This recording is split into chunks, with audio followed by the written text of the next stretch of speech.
你有冇諗過點解自己咁易煩躁、情緒唔穩定？其實可能同你嘅睡眠質素有關。原來香港每10個人就有4個人受到失眠困擾。你有冇試過一晚瞓得唔好，第2日成日冇精神，心情特別低落？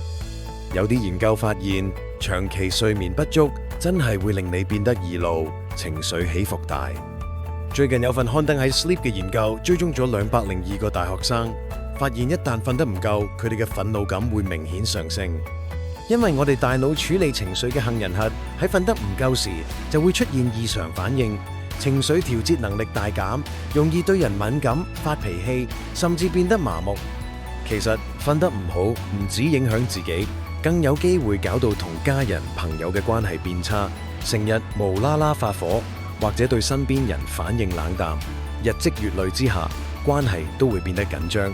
所以，如果你最近覺得情緒唔穩，不妨由改善睡眠開始，固定作息，少啲玩手機，或者選擇天然助眠產品，都可以幫你更易入睡。